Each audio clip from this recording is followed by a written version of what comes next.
Entre los lugares comunes y las cosas que nos creemos hoy en día es que atraemos lo que nos pasa. Que hay personas que atraen cosas malas y hay personas que atraen cosas buenas. Y me ha sorprendido ver este título, que parece un poco mágico, con un nombre que a mí me interesa, el de Marian Rojas Estapé. El libro del que vamos a hablar se llama Cómo hacer que te pasen cosas buenas. Y como detrás hay una científica, porque Marian Rojas es hija de Enrique Rojas e Isabel Estapé, es ella misma psiquiatra, licenciada en Medicina y Cirugía y trabaja en el Instituto Español de Investigaciones Psiquiátricas de Madrid, pues hemos colgado este título en nuestras redes sociales para que le planteaseis preguntas a la doctora y yo misma le voy a preguntar cómo ha escrito un libro así. Marian Rojas, buenos días. Buenos días, Cristina, ¿cómo estamos?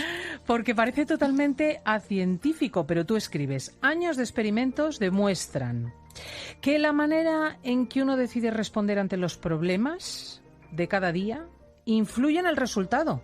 Efectivamente. Hoy en día sabemos, científicamente, que la actitud previa a cualquier circunstancia, sea una cita de trabajo, una cita romántica, un examen, una prueba médica, determina cómo respondo a ella.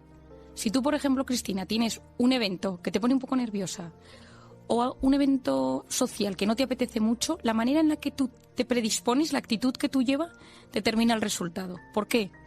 Porque al final la felicidad no es lo que te pasa, sino cómo interpretas lo que te pasa. Depende de tu visión ante la realidad. Y esa interpretación, yo en el libro la divido en 3 conceptos. 1, lo que yo llamo el sistema de creencias. Todos tenemos creencias sobre la vida, sobre nosotros mismos, sobre los demás, que pueden ser limitantes.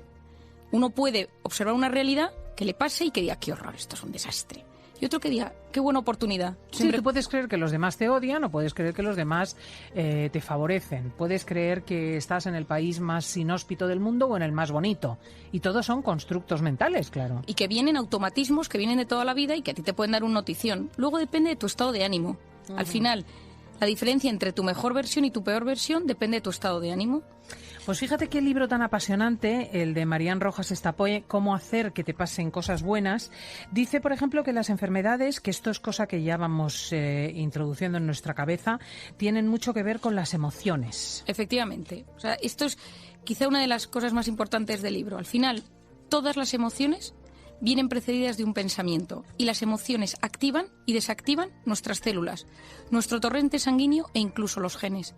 Yo estoy llevando ahora mismo un experimento en el instituto donde trabajamos de la función de los genes ante las emociones. Cómo te van cambiando los genes según si te tomas las cosas siempre mal o siempre bien. Si eres una persona siempre positiva, una persona negativa, una persona resentida, una persona con ilusiones.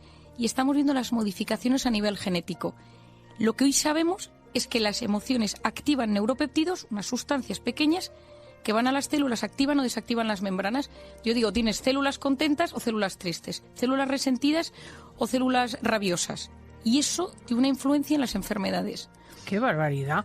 ¡Qué barbaridad! Claro, la sociedad nuestra no debe de estar muy bien en ese sentido porque las encuestas dicen que el 20% de la gente está medicada por problemas de ánimo. Efectivamente. Eso significa que vamos mal. Vamos muy mal. Yo digo que es la sociedad más avanzada de la historia en todos los sentidos y es una sociedad profundamente enferma. Y una de las cosas que cuando yo estaba investigando el libro y quería escribir sobre ello, me planteé y dije, ¿por qué estamos tan enfermos? Y entonces hay un personaje en el libro, que es una sustancia del organismo, que cualquier persona que haya escuchado una conferencia mía en internet o que me haya leído sabe que hablo de ella, que es el cortisol. Ante la amenaza, ante la alerta, ante el miedo, activamos el cortisol. El cortisol es fundamental, si no, no estaríamos aquí, es de la supervivencia. Pero es una hormona cíclica que por las noches está bajita y a lo largo de la noche sube y tiene el pico más alto por la mañana, que te hace despertarte y estar activo. Pero una persona que está constantemente con una amenaza, ¿y si me echan del trabajo? ¿Y si no llego a fin de mes? ¿Y si me pongo enfermo? ¿Y si mi hijo suspende?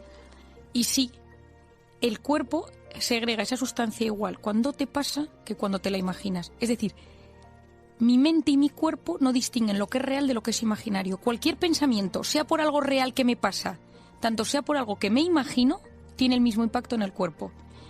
Y una de las cosas que yo intento destripar o explicar en el libro son las 4 actitudes que en el siglo XXI están haciendo que nos hayamos convertido en una sociedad intoxicada por cortisol. Claro, vamos por partes porque muchos de nuestros oyentes ya se están reconociendo. Tienen muchísimo estrés, generan cortisol. Tienen miedo al despido, trabajan y están en casa generando cortisol. ¿Esto cómo les influye? ¿Qué pasa con el cortisol? Bueno, pues el cortisol, todos hemos tomado o conocemos a alguien que ha tomado cortisona. La cortisona es un antiinflamatorio muy potente, pero cuando el cortisol está intoxicado, cuando yo estoy alerta o me siento bajo una amenaza constante, pongámonos, me van a echar del trabajo, vivo constantemente alerta y el cortisol no baja. Síntomas a 3 niveles. A nivel físico, aquí no le ha temblado el ojo, se me empieza a caer el pelo, la piel me cambia, empiezo con eczemas, con urticaria, migrañas, muchas migrañas, fibromialgia, contracturas, síndrome de colon irritable, problemas gastrointestinales muy severos, a la larga enfermedades neurológicas, incluso algunos tipos de cánceres están relacionados con esto. Las metástasis nacen de los núcleos inflamados del cuerpo. Por lo tanto, el cortisol que pasa cambia cuando está intoxicado y es un inflamador y quita todas las defensas del cuerpo. Aquí no le pasa que llega el fin de semana y le da un bajón. Se pone enfermo el segundo día de las vacaciones. Bueno, a mí siempre. Bueno, es que es una cosa que pasa. Yo siempre me pongo enferma el fin de semana nuestro, que es lunes, martes. Lunes, martes, y te da un bajón. Y la otra cosa que sucede a nivel psicológico es que uno empieza primero irritable, todo te pone nervioso, esta persona que me caía bien no la soporto, esta persona que era tan buena gente, empiezo a estar como mal en todos los sitios, empiezo con fallos de memoria, porque el cortisol afecta al hipocampo, que es la zona del cerebro que se encarga de la memoria, y no recuerdo nada. Entonces tenemos fallos de memoria constantes. ¿Cuánta gente tengo yo de 40 años que viene a la consulta y me dice, doctora, vengo por un Alzheimer precoz? Sí. Y luego los fallos de concentración y los problemas de sueño. ¿Quién no tiene el día antes o en estas etapas de tanto estrés? Porque el cortisol, si no está bajo por la noche, no consigues dormir bien. Tienes microdespertares por la noche, te levantas con una sensación de agotamiento. Es decir, todo el organismo se va intoxicando. Por eso yo digo que el siglo XXI es un siglo inflamado. Vamos inflamados por la calle. Claro, ¿qué podemos hacer? Porque al final el consejo siempre es el mismo. Desvincularte del sistema actual, reducir los niveles de estrés, verdaderamente aprender a relajarte, a desconectar, no dar importancia a las cosas que no la tienen, no anticipar, no generar comportamientos ansiosos. Pero claro, eso es difícil. Bueno, yo he intentado ser incluso más práctica que eso y dándole un toque científico. Lo primero es el ejercicio, que todo el mundo lo sabe, porque el ejercicio elimina el cortisol. Es tan básico como eso. Pues hay mucha gente que no es capaz de rendir si no hace deporte. El segundo son educar los pensamientos. Si yo te estoy diciendo que cada emoción, que es la que influye en mis células, viene precedida a un pensamiento, yo puedo educar los pensamientos. Yo hablo mucho de educar la voz interior. Que la voz interior no nos haga autoboicot. No lo vas a conseguir. Todos tenemos esa voz, que quién no le ha pasado, que va comentando la jugada, ¿no? Las mujeres vamos por la calle... me has engordado, no estás tan mona, últimamente tienes fallos. Y nos vamos nosotros con esa conversación, cada voz, cada hundiendo. Nos va hundiendo y nos hace un boicot muy importante. Y entonces, ser capaz de educar esa voz para venirse arriba tiene un impacto brutal en el sistema, en el cerebro automáticamente. El cerebro que se ilusiona se va transformando. El sueño, tener sueños, ilusionarse, tiene un poder transformador a nivel cerebral y lo sabemos en la corteza prefrontal, que es la zona que nos hace ser creativos. Solo por ilusionarte la mañana empieza a haber más riego de sangre y es la zona que nos ayuda a resolver problemas. Otra es el tema de las meditaciones, el mindfulness, que le dedico un apartado en el libro porque hay tanto hoy en día que se dice, un poco para ser sensatos, ¿no? Porque parece ser, estamos en la sociedad que más estimula de la historia a los niños, llegamos a la edad adulta y ahora queremos 0 estímulos, mindfulness, yogas. Entonces es como un poco incongruente, ¿no? Entonces, conseguir, que es otra de las cosas que explico en el libro, uno de los factores que está inflamando la sociedad es la pantalla. La pantalla es un experimento sociológico. Estamos transformando el cerebro de la gente a pasos agigantados. ¿Quién puede reconocer que desde que tiene un smartphone es más inteligente? Y entonces hay médicos que lo llaman demencia digital. Y yo que tengo muchos estudios sobre esto, el hecho de estar constantemente alerta por las notificaciones está alterando nuestro sistema cerebral y nuestra gratificación. Porque ya no es la felicidad lo que estamos hablando, sino que estamos hablando que estamos constantemente en la pantalla a base de gratificaciones instantáneas. Se eleva lo mismo, la misma sustancia, cuando consumimos heroína, cocaína, marihuana, alcohol, tenemos relaciones sexuales, vemos pornografía, que si vemos likes en Instagram. O sea, hacer más deporte, desconectarnos más a menudo de los dispositivos electrónicos. El modo avión, yo abogo por el modo avión. En la vida. En la vida. Hay que ir y sin miedo. El primer día te puede traer un poquito de taquicardia, ¿no? Poner el modo avión. El segundo día lo llevas mejor y el tercer día te sientes con un autodominio. Bueno, fíjate qué consejo más concreto y práctico, verdaderamente. Totalmente. Verdaderamente. Hay una alusión que me ha interesado mucho en el libro a la relación entre estas enfermedades inflamatorias, consecuencia del estrés, del cortisol y la depresión. Efectivamente.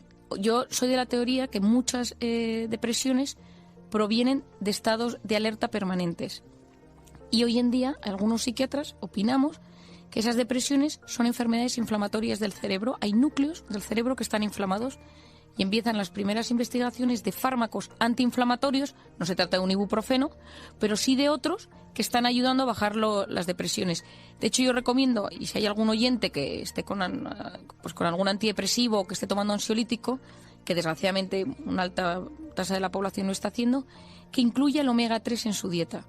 Porque el omega 3 ha demostrado ser un potente antiinflamatorio cerebral que mejora el estado de ánimo. Y la Sociedad Americana de Psiquiatría lo recomienda ya para gente con depresión, para gente con trastorno bipolar, para gente con esquizofrenia. Es decir, es una sustancia que está ayudando y que no tiene efecto secundario. Vamos con las preguntas de los oyentes. Al colgar el título "Cómo hacer que te pasen cosas buenas" y mencionar a Marian Rojas Estapé, nos pregunta Luisa. Dice, grito constantemente en casa por los problemas domésticos y mi marido y los niños se quejan, pero yo sé que quien se traga las emociones se ahoga. ¿Qué hago? Bueno, efectivamente, quien se traga las emociones se ahoga. Yo siempre digo que en esta vida hay que aprender a ser asertivos. ¿Qué es la asertividad? Ser capaz de responder ante lo que me sucede sin ser agresivo. Cuando algo me influye o me afecta, si yo me lo trago, mis células se van enfermando. No se trata de... Yo siempre doy un ejemplo, ¿no? Cristina, si tú ahora me dices, es horrorosa tu chaqueta, ¿no? Y yo te puedo decir, horrorosa tú. Y entonces mis células no se influyen, pero me quedo sin amigos y no me vuelves a invitar nunca al programa. Y Luisa se quedará sin hijos y sin marido, claro. Y entonces Luisa se queda. Pero en cambio, si Luisa, por ejemplo, es capaz de decir un día de forma sensata, que sepáis que esto me duele, que me siento que no me hacéis caso, que nadie valora pues lo que yo me entrego en casa, de una manera sana, el resto lo percibe y ella también se queda más tranquila porque lo ha expresado. Tenemos aquí un oyente, Arturo, que es un alto ejecutivo y dice que está obsesionado por aprovechar el tiempo y que su vida viene marcada por el reloj, por el indicador efectivamente del teléfono móvil, pero teme cambiar este ritmo porque desaprovecharía. Esto lo llamamos la cronopatía, patos, la enfermedad del tiempo, y es uno de los 4 factores que yo pongo de riesgo para estar inflamado. Y siempre digo que una persona con cronopatía, en principio nunca le pasa nada hasta que un día tiene un ataque de pánico o un infarto. De hecho, dice Valentín Fuster que la mejor manera de parar con todo esto es tener el infarto, de darte cuenta de las cosas, que el infarto es un gran método de prevención para cambiar, ¿no? Lo primero para una persona que tiene cronopatía, y esto le diría yo a Arturo, es ser consciente de que me pasa esto. ¿Cuánta gente llega el sábado? En tu caso es todo lo contrario, Cristina, pero ¿cuánta gente llega el sábado y está deseando que llegue el lunes? Y entonces mete todo su sábado y domingo de actividades porque le angustia no tener nada que hacer. Hay que aprender a frenar. Frenar, yo siempre digo que la gran creatividad a lo largo de la historia de los grandes genios ha surgido en momentos de descanso, no en el frenético mundo de las prisas. Muchas veces simplemente aprender a que nuestro cerebro desconecte, se relaje y conecte con su mundo interior es muy sano. Y Arturo, el simple hecho de que sea consciente y que pueda parar y decir música clásica y un libro, sin teléfono, un paseo por el campo sin aparato, una conversación interesante, un vino con amigos, sin nada más de trabajo y sin mirar una hora para llegar a casa. Eso transforma el cerebro y me sana. Pues no podéis sino comprar el libro "Cómo hacer que te pasen cosas buenas", de Marian Rojas Estapé, que además viene garantizada por los 2 lados. Psiquiatra padre, Enrique Rojas; madre notario brillantísima, Isabel Estapé. Id a la editorial Espasa. Muchísimas gracias. Gracias a ti, Cristina.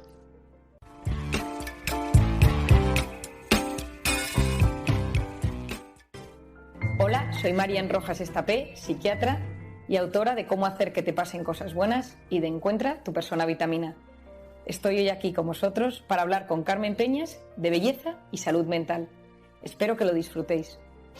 Pero si nosotros no nos sentimos a gusto con nuestro cuerpo, con nuestro físico, eso genera problemas de inseguridad y de autoestima, ¿no? Es decir, no conozco a nadie que no haya tenido un problema depresivo, que no te haya dicho me veo feo, me veo gordo, me veo poco atractivo, me disgusta mi cuerpo. El otro día me decía una paciente monísima, ideal, pero que está con una depresión grave, me decía, no voy a trabajar porque tengo miedo de que me vean fea, de que me vean lo fea y lo gorda que estoy. Una persona normal, bueno, es una persona guapa, no es normal, es guapa, pero un estado depresivo te impide disfrutar de tus cualidades físicas, y por lo tanto cuidar la belleza es básico para estar a gusto con uno mismo, y eso es súper importante. Es esa armonía entre los diferentes componentes que lo forman, y esa armonía hace que te sientas a gusto con ella.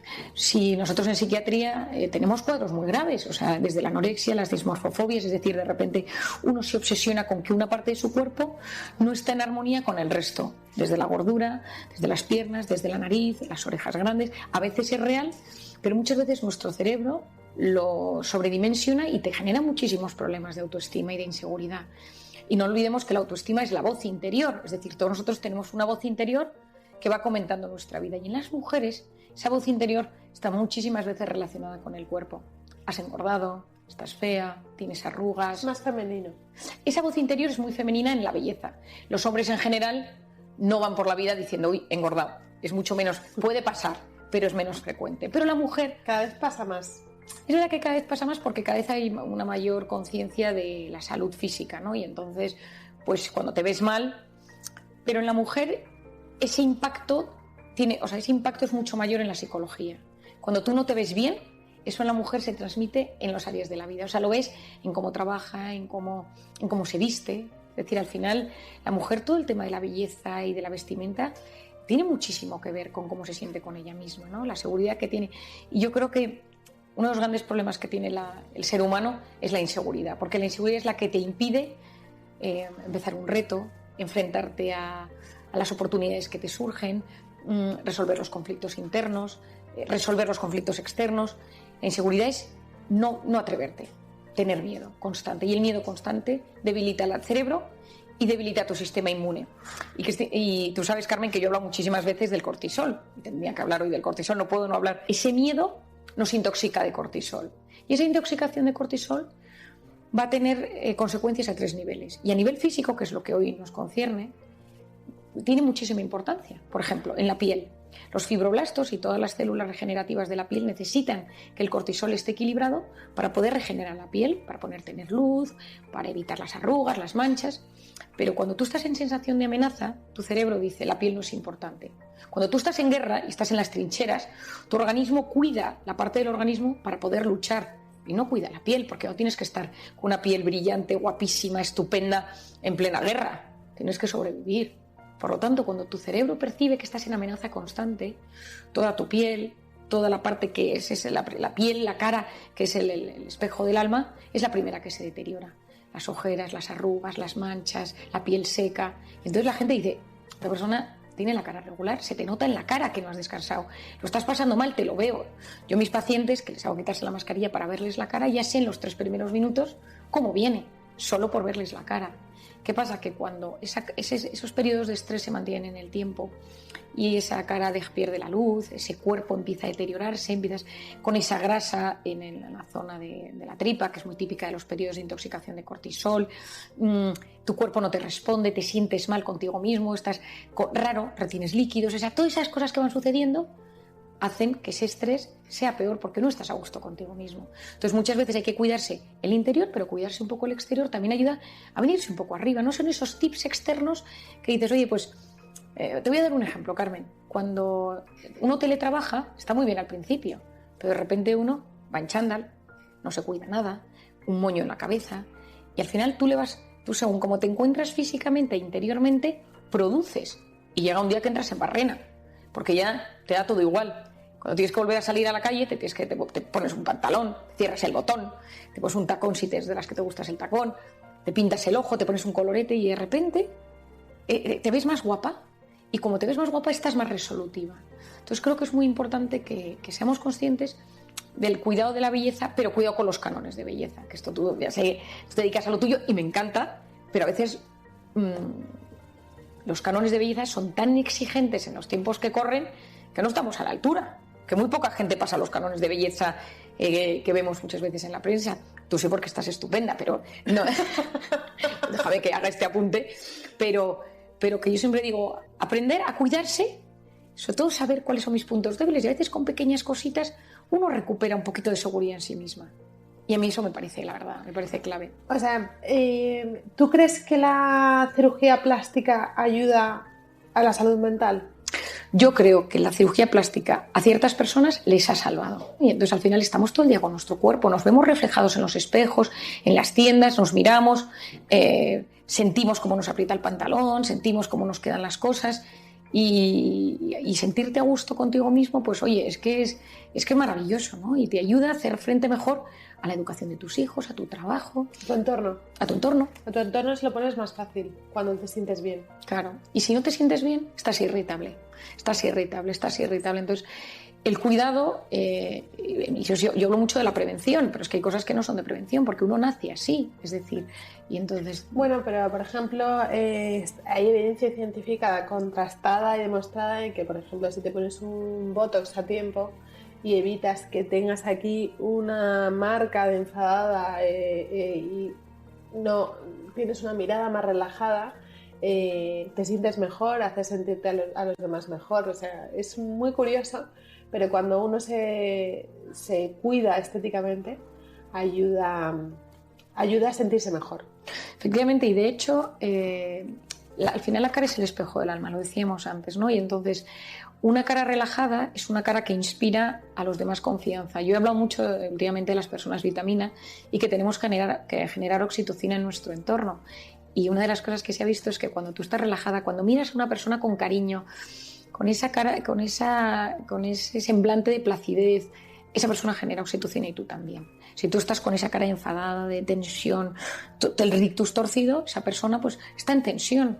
Y que parte de la vida consiste en aprender a mirar, ¿no? Y padre tiene una frase que me encanta que dice: saber mirar es saber amar. Y a veces esa mirada que se relaja, pues el botox o las vitaminas o lo que sea necesario, ayuda a que de repente esa cara tiene luz. Y esa cara que tiene luz es esa cara que ayuda a generar oxitocina en el ambiente y pues uno se siente mejor y se siente mejor con el... Y hay más apertura de almas, porque cuando tú estás con alguien que está enfadado no le cuentas ni la mitad de las cosas. No, andas con tensión, efectivamente. Porque aquí la doctora de la oxitocina, que ya lo has mencionado, pero ¿qué opinas de que los influencers naturalicen el hecho de cuidarse? O sea, ¿tú crees que ayudan a la obsesión o ayudan a naturalizar el cuidado? O sea, nos acompasan mejor, o sea, te ayudan a que hagas más ejercicio o a que te cuides más en la dieta. ¿Tú qué opinas de esto? O sea, yo creo que hay que humanizar el mundo influencer, modelos, actrices, famosos, etcétera, porque los ves todo el día como si salieran de la peluquería, del maquillador y siempre que todo les queda bien. Y la vida real pues no es esa. O sea, quiere decir que la vida real es que hay mucho trabajo detrás para aparecer así de guapa en una premiere o en unas fotos de modelo, ¿no? Creo que ayuda mucho a la prevención, es decir, hablar pues, de una alimentación saludable, de que uno come sano, de que uno se cuida, de que uno va a hacer ejercicio. O sea, me parece que ayuda para ver que todos somos normales y que tenemos días que todo el mundo, incluida la mujer más guapa del mundo, las modelos más guapas del mundo, con una ojera. Es decir, que la ojera existe en todas las personas del mundo y a veces parece que no. Que hay gente que no tiene una ojera, ¿no? Me acuerdo hace unos años pues, que salían esas fotos, ¿no? De las modelos recién levantadas y la otra, ¿no? Y decías, te quedas impresionado. Pero bueno, la gente te dice, bueno, al menos no me pasa solo a mí, ¿no? Es decir, sentirse inferior, pues volvemos a lo mismo, genera mucha inseguridad. Entonces creo que ayuda, también creo que hay demasiada oda a la imagen hoy en día y pienso, por ejemplo, en... ¿Y tú qué piensas de la sociedad? ¿Hacia dónde va a ir? Bueno, a mí me preocupa mucho que es una sociedad muy enfocada solamente al plano físico, es decir, cuesta mucho interiorizar, estamos metidos en las redes sociales, estamos en el mundo de la pantalla y nos cuesta mucho frenar para poder conectar con nuestro interior o conectar con la naturaleza o conectar pues, con la belleza de otras cosas, porque vas descubriendo una ciudad y estás más pendiente de tu móvil, te vas a París y estás haciendo fotos, estás metiéndote en Instagram y no estás disfrutando, vas a hacer una excursión al campo y estás más pendiente si hay wifi, bueno, si hay wifi no, si hay conexión, si hay datos, que de lo que estás observando, ¿no? Y entonces no frenar nos enferma. No conectar con lo bueno nos enferma, no conectar con nuestro interior nos enferma. Y tanta drogodependencia emocional, tanta emoción intensa, necesito sentir, y ojo, y deja de sentir y desconecta de tanta emoción y conecta con tu interior, ¿no? Y cuando conectamos con nuestro interior somos capaces de crecer, somos capaces de sanarnos. El ser humano no puede vivir siempre en el sistema nervioso simpático, que es en el de la hiperalerta, el del cortisol, el de las amenazas. El ser humano no está diseñado para vivir ahí, está diseñado para a veces luchar, a veces recuperarse en el parasimpático. Y el parasimpático es desconecto de las redes, desconecto de la pantalla. Se ha visto que las redes sociales generan dopamina, que es la hormona de las adicciones y la del placer. Por eso hoy en día tratamos muchas adicciones a los videojuegos, a la pantalla y tal, con medicación muy similar a la adicción a la cocaína, porque son circuitos cerebrales muy similares. Es decir, quiero algo y lo quiero ya. Quiero comer sushi ahora, quiero comprarme un libro ahora, quiero Amazon, Globo, todo lo que es la gratificación instantánea. Quiero todo y quiero ya. Y no sabemos posponer la recompensa. ¿Esto es el futuro o no? Bueno, por aquí va, pero yo intento prevenirlo, concienciar. Hombre, por supuesto. Y porque se está modificando el cerebro. Estamos modificando el cerebro de los niños. Es decir, si tú le dices al cerebro de un niño, del cerebro en formación, lo quiero todo y lo quiero ya. Y lo quiero ya. Y la vida, lo más importante, lo que más felices nos hace en esta vida es el amor y el trabajo bien hecho. Y ni el trabajo bien hecho ni el amor son a base de gratificación instantánea. Es constancia, perseverancia, ahora funciona, ahora no funciona, ahora te pido perdón, ahora espero, ahora te doy tu tiempo, ahora me voy a mi cuarto, ahora vuelvo, ahora te doy un abrazo, pasan un par de días, volvemos a la normalidad. Y eso no es gratificación instantánea. Entonces, si vas a base de gratificación instantánea, no puedes tener una pareja a largo plazo, no puedes tener un trabajo a largo plazo, porque vas a sentirte frustrado todo el día. Y tienes que aprender a decir, ahora no me pido sushi, esta noche ceno la ensalada que queda en mi cocina, ahora no me compro esto y espero, ahora no me meto en Instagram, me apetecería ahora ver, no me meto, espero un par de horas y y pospongo la recompensa, pospongo la dopamina, y eso fortalece la corteza prefrontal y hace que yo sea más inteligente, que tome mejores decisiones, porque una persona que tiene fortalecida su corteza prefrontal es una persona que gestiona muchísimo mejor su vida. Entonces, aunque todo nos dirige hacia ese mundo, los que consigamos decir, bueno, vale, lo conozco, sé lo que es, de vez en cuando lo utilizo. Trabajar en función de retos y de objetivos. Y posponiendo la recompensa. ¿Y la primera impresión cuenta? Bueno, yo creo que todos sabemos que la primera impresión cuenta. Creo que cuenta mucho más el hombre hacia la mujer que la mujer hacia el hombre. Es decir, la mujer ve y automáticamente siente. Tenemos patrones definidos en nuestra mente sobre lo que nos gusta, lo que nos atrae, lo que nos genera esa armonía, lo que conocemos. Entonces hay tipos de belleza, hay cánones de vestir que automáticamente nos generan un cierto rechazo, o otros que automáticamente los sentimos parte de nosotros, ¿no? Decimos, esto es de los míos, de lo que me gusta, de lo que me atrae.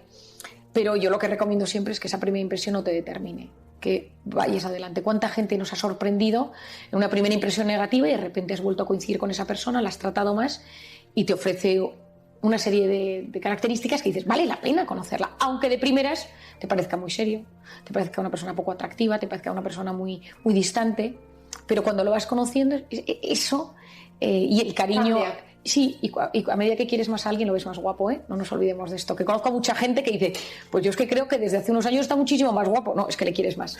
Está igual. O incluso ha envejecido. Pero como le quieres más, le ves más guapo. ¿La belleza es salud? Bueno, es que yo creo que cuando uno está enfermo, una de las primeras cosas que se nota es que uno se siente más feo. Y cuando uno ha tenido un cáncer, por ejemplo, pienso, ¿no?, en cáncer de mama, y que una persona que está sana está más guapa porque todo su organismo irradia eso. Una persona que está enferma, que está triste, que está frustrada, que tiene ansiedad, se siente más apagada, se siente más fría. Entonces, muchas veces es desde dentro hacia afuera y otras veces desde fuera hacia adentro, puedes encontrar esa armonía. Para mí es un honor escucharte, estaría horas, ya lo sabes, ya lo sabes. Ha sido una alegría enorme y gracias por la labor tan maravillosa que haces con estos temas.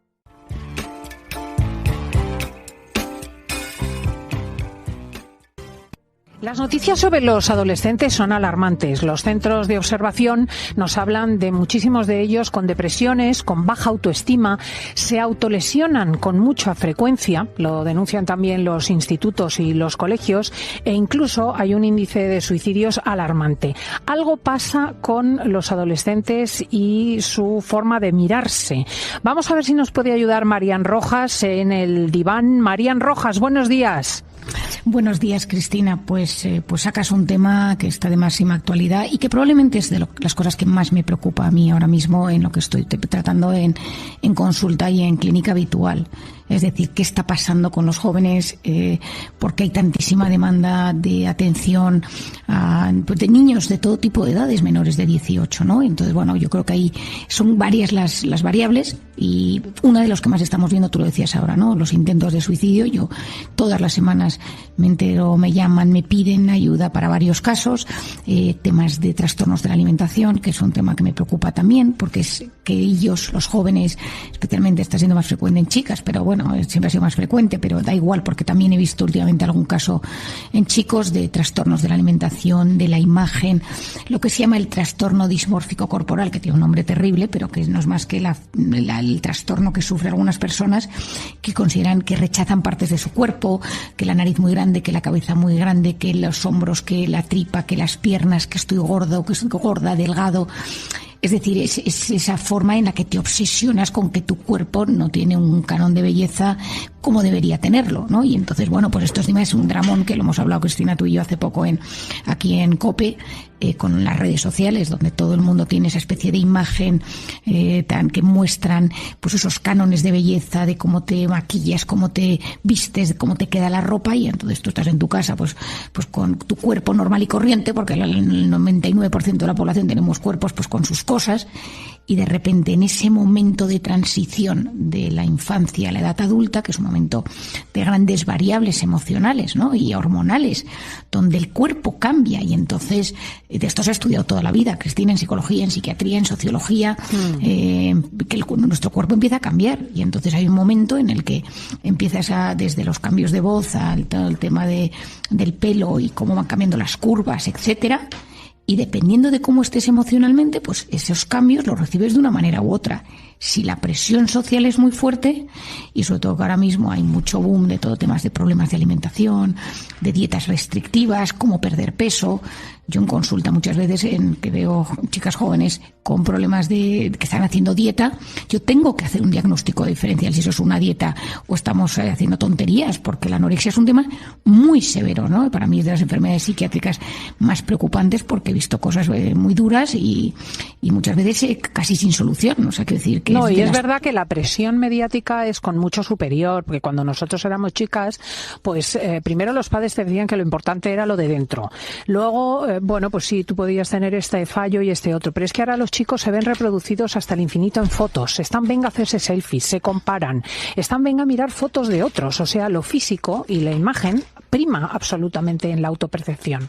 Bueno, es que me acabas de decir una cosa clave, es que tú y yo no nos hacíamos fotos. O sea, que decir, te ibas de viaje y luego te hacían unas fotos en un momento en una cámara, la cual no veías las fotos, y luego pues cuando hacías en chiquitín, en esa especie de micropantalla en la que te hacían la foto y luego ya las imprimías y eso. Pero claro, es que ahora mismo es en el instante, tú ves el cuerpo y el físico de los demás constantemente, y ya no te digo nada cuando tienes aplicaciones tipo Tinder y parecidas, que tú eliges por lo físico. Es que tú seleccionas a una persona para conocerla o para lo que quieras a través de una foto. Yo, Cristina, siempre pienso lo mismo. Digo, bueno, gracias a Dios que yo no tengo que meterme en estas cosas, porque por lo físico es muy duro y eso tiene un impacto en ti, en la autoestima, en cómo te sientes. Y claro, como los cánones de belleza están tan dichos, que tiene que tener un cierto peso, un cierto tipo de cuerpo. Mira, me pasó hace unos meses estando en un museo en París, y había, pues no me acuerdo qué cuadro estábamos viendo, pero las estaban pintadas pues como eran antes las mujeres, rellenitas con curvas, que era lo que se llevaba. Y entonces había unos francesas al lado y empezaban, pero qué gordas están, ¿no? Y entonces, claro, es que entonces, en francés estaba yo con mi marido, entonces les dije yo en francés, que estudié en un cole francés, y a los franceses le digo, no, es que esto se llevaba antes. Me miraron como si les hubiera dicho que se llevaba pasear con un ovni por la calle, ¿no? O sea, es decir, que de repente le resultaba imposible concebirlo. Claro, es que son cánones de belleza. ¿Y cómo podemos ayudar a nuestros adolescentes a superar sus problemas de imagen? Lo primero es que yo creo que los padres tenemos que hacer mucho bien en esto. Es decir, cuidado con qué delgaducho estás, has engordado, no sé qué, porque los padres también tendemos muchas veces a hacer estos comentarios que ellos luego integran y luego ven las imágenes y luego se comparan con los amigos. Cuidado con los que les decimos. 2, hablar con ellos de forma franca de cómo son los estereotipos de belleza, o cómo se ven ellos, o cómo les importa el físico a ellos, ¿no? Si hay una obsesión por lo físico, si es algo... Es que es muy interesante dar pie a conversaciones en casa, ¿no? Sin miedo, con nuestros hijos, nuestras hijas. Reforzar cosas de ellos que nos gustan. Oye, pues que tú eres... Pues, yo hablaba el otro día con un paciente, ¿no? Que son todos altísimos los hermanos, menos este que es bajito, ¿no? Y entonces dice que desde pequeño su padre le decía, pero es que tú eres más hábil, tú eres más rápido. Decía, yo nunca he tenido complejo, siendo todos los hermanos de 2 metros y él de 1,55 m, porque nació chiquitín. Y le decía, nunca te ha complejado, porque claro, es que lo estábamos trabajando. Era muy manifiesta. Y me decía, es que mi padre se me decía...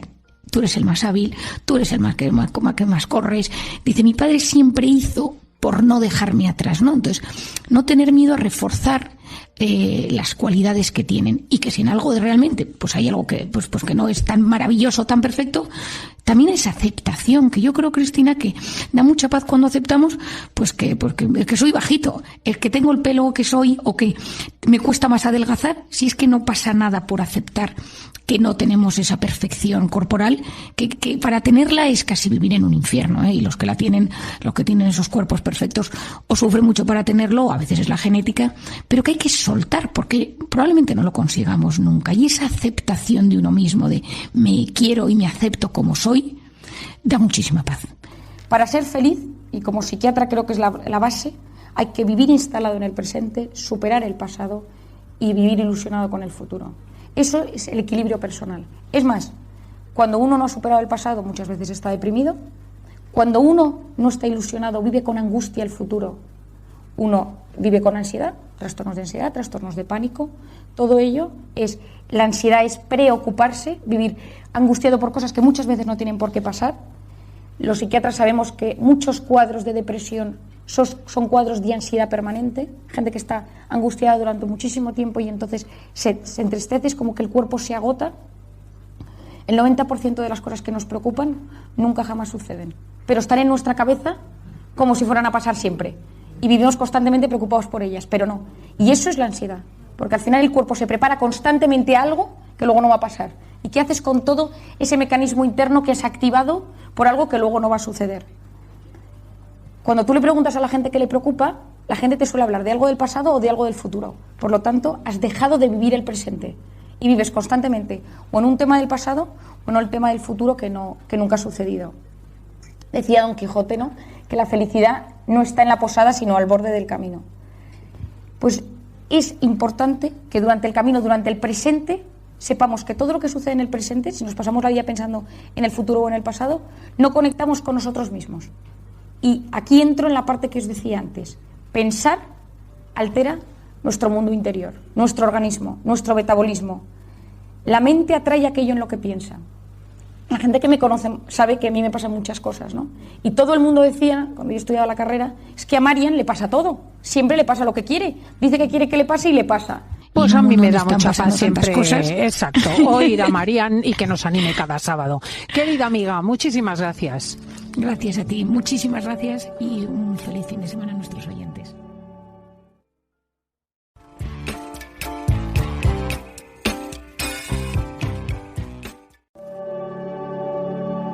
La vuelta a la rutina, sobre todo por parte de los jóvenes, entraña también la vuelta a la rutina del alcohol, porque hay que ver, se ha hecho una pauta social, salir el jueves y llegar hasta el domingo de drinking en drinking, bastante embotellado.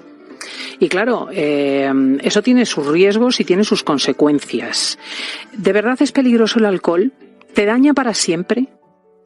Vamos a preguntar. Lo mejor es ir al diván con Marian y entra con nosotros Marian Rojas Estapé, autora de Encuentra tu persona vitamina y cómo hacer que te pasen cosas buenas. Marian, buenos días.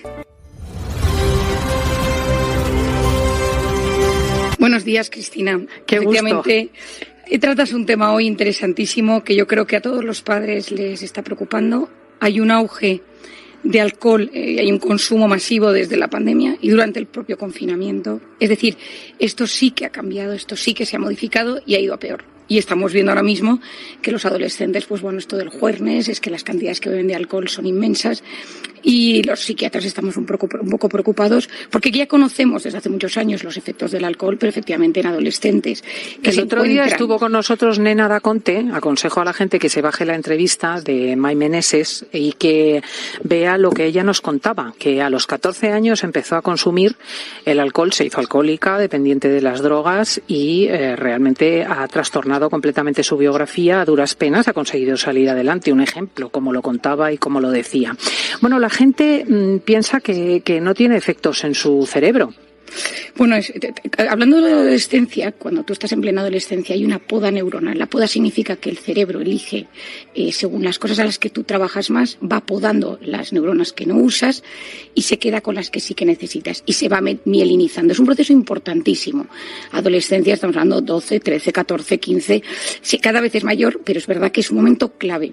¿Qué sucede? Que si tú bebes alcohol, en ese momento perjudicas el desarrollo de las sinapsis, es decir, las conexiones entre las neuronas, que es lo más importante en esta vida, que nuestras conexiones neuronales funcionen bien, empiezan a perjudicarse. No es tanto que mate esas neuronas, o sea, ese mito de matar neuronas, que fue muy conocido por la enmienda de Estados Unidos con el tema del alcohol, que se pensaba que se mataban neuronas, no es tanto que se maten neuronas, sino que se perjudica la conexión entre ellas. Es decir, que lo que sucede es que en el momento que el cerebro necesita conectarse bien, esas conexiones fallan. Cuando el alcohol llega al cerebro, se desactiva la función al dañar el tejido conectivo al final de la neurona y entonces pues interrumpe esas comunicaciones buenas que tiene que haber, porque todo lo que nos sucede, pues lo bueno es que se comunique de uno a otro. Y efectivamente, pues el alcohol es un depresor del sistema nervioso central. Esta frase es como la clave, ¿no? Es un depresor, es decir, deprime el sistema nervioso central y, por lo tanto, bloquea sus funciones. ¿Qué es el alcohol? Es etanol, que es una molécula que encima en medicina se estudia muchísimas cosas porque también tiene pues beneficios para otros aspectos, pero las moléculas de etanol son tan chiquitinas que sí que entran en el cerebro, es decir, tienen la capacidad de atravesar la barrera hematoencefálica, que es la barrera que separa el cuerpo del cerebro y que es fundamental que funcione bien. Esto, por ejemplo, es muy importante en los embarazos, cuando tú tomas algún tipo de medicación o cómo es la barrera hematoencefálica, para que sepas que si llega al cerebro esa molécula o no llega. Bueno, pues el etanol llega y llega mucho. ¿Y qué pasa? Que cuando llega al cerebro se va a producir un aumento de endorfinas y de dopamina, es decir, hay una sensación placentera instantánea. Pero producen en la persona que lo toma relajación, sedación, una cierta euforia y desinhibición. Y hay dos sustancias que están ahí muy metidas que se llaman el glutamato y las conexiones GABAérgicas. Esto que quizá los oyentes digan, bueno, qué cosa más compleja. Bueno, hay que saber que el glutamato, por ejemplo, tiene un papel crítico en la memoria y en la cognición. Es decir, el alcohol inhibe el glutamato y, por lo tanto, esa memoria y todas esas cosas funcionan peor. Y luego el alcohol inhibe la corteza prefrontal. La corteza prefrontal, que nuestros oyentes han oído mucho hablar de ella, es esa zona que se encuentra en la zona delantera del cerebro, que es la encargada de pensar, de planificar, de tomar decisiones, de decidir qué es lo que está bien, de lo que está mal. Bueno, pues eso lo desinhibe, es como que lo apaga. Por eso la gente que bebe, pues dicen que no mienten, claro, porque no tienes esa capacidad de manipular, esa capacidad de generar una estrategia, no puedes hacerlo, porque tienes el alcohol en tu cabeza que te lo está impidiendo. ¿Qué te hace el alcohol? Pues te da una sensación de placer, pero te generan mucha neurotoxicidad. Y luego hay dos palabras que probablemente los oyentes hayan oído mucho, que es la tolerancia y la abstinencia. ¿Qué es la tolerancia? Pues que cuando consumes más y más, la ingesta que haces de alcohol tiene que ser cada vez mayor para tener el mismo efecto. Y esto es uno de los problemones si empiezas a beber a los 13 o 14 años. Ya que encima tu cerebro es mucho más vulnerable. Eres más pequeño, o sea, corporalmente no estás todavía preparado y por lo tanto esas cantidades de alcohol necesitas cada vez más. Y luego el síndrome de abstinencia, y es que cuando de repente dejas de consumir alcohol, llevas mucho tiempo consumiendo alcohol, pues a las 8 horas más o menos empiezas con un cuadro de ansiedad y ahí es donde vuelves a beber. Es decir, esto es tan adictivo que en ese momento necesitas volver a beber y entonces son dos cosas que se van juntando y es tu cabeza que en ese momento se siente muy bien, o sea, se siente muy bien, se siente más alegre, más eufórico, por ejemplo, ¿qué pasa en los jóvenes? Y también en gente que está mal, que como te da esa sensación de alivio instantáneo, te sientes un poquito mejor y entonces lo buscas. Durante muchos años se decía, bueno, pues una copita te quita las penas, ¿no? El alcohol alivia las penas, etcétera. Es verdad que te quita instantáneamente, pero siempre deprime después. Siempre una sensación, sobre todo mal bebiendo, que esa sensación es como de tristeza, de angustia, de vacío existencial. Cristina, tú y yo hablábamos el domingo pasado del síndrome del domingazo, ¿te acuerdas? Sí, de cuando nos da la pena el domingo porque se acaba el fin de semana. Efectivamente, bueno, pues parte de ese bajón de domingo tiene mucho que ver con las cantidades que se ha bebido de alcohol viernes o sábado, y ya no te digo si encima jueves, y que de repente llega el domingo y todos esos efectos del alcohol que han ido pues invadiendo todo nuestro organismo, nuestro cerebro, genera una sensación depresora. Es decir, sí que hay un punto de tristeza y todas las, o sea, todo el tema de la depresión. Atención también los depresivos. Bueno, de hecho es uno de los temas más importantes que tenemos que saber, y es que mucho depresivo tiende a querer beber y se hace adicto a ello porque tiene una sensación momentánea de alivio, pero luego de enorme angustia existencial, y entonces hay muchas depresiones que, bueno, muchos alcohólicos o gente con problemas de alcohol que lo que tienen debajo es una depresión, y hay que tratar la depresión, porque mientras no tratas la depresión esa persona no mejora. Y nos tenemos que quedar con esto. ¿Qué pasa a corto y a medio? O sea, hemos hablado de lo que pasa a corto plazo, pero a medio y largo plazo, ¿cómo incide el consumo del alcohol en el cerebro? Bueno, nosotros tenemos lo que se llama el delirium tremens, que tiene este nombre así, pero que es, por ejemplo, cuando cuando una persona ha bebido muchísimo y entonces el sujeto está desorientado, con un nivel de conciencia fluctuante y puede tener alucinaciones. Son cosas muy graves y te puedes morir. O sea, es de las cosas más severas en el tema del alcohol, los delirium tremens, y hay que tener cuidado. Luego tienes las alucinosis alcohólicas, que son cuando tienes síntomas psicóticos por una fuerte intoxicación.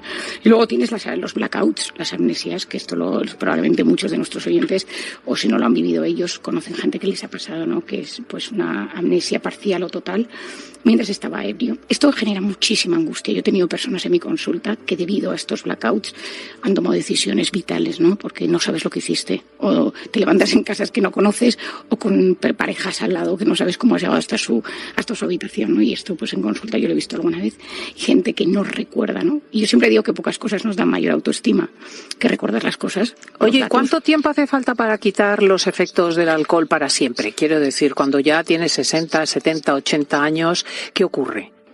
Bueno, para empezar depende del consumo que hayas tenido, ¿no? Es verdad que un consumo moderado, pequeño moderado, social, está muy extendido. Tú fíjate en todas las series en Estados Unidos y las películas, todo el mundo tiene una copa de vino en la mano. Es decir, ahora mismo hay una campaña enorme para el tema del alcoholismo, del alcohol, que a mí me impresiona, sobre todo porque te lo meten, entonces tú lo ves como una cosa completamente normal.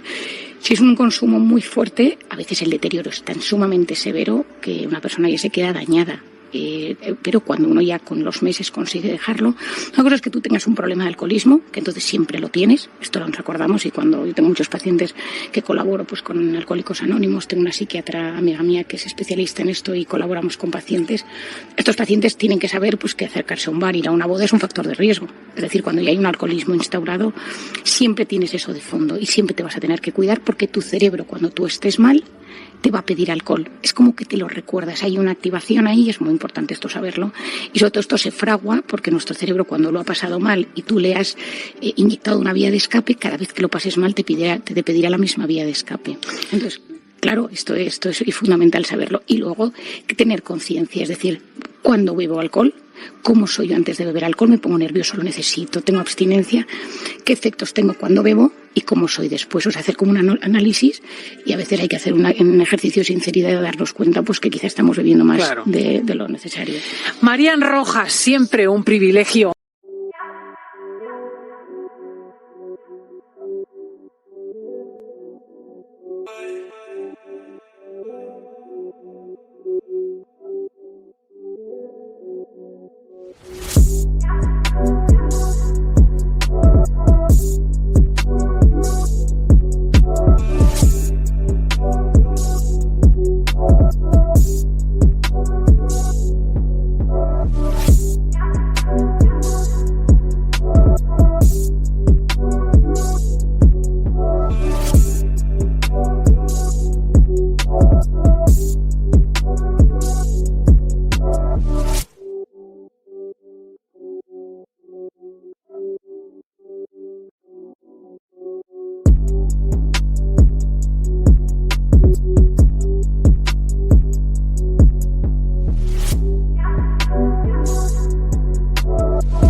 walking on to the sea.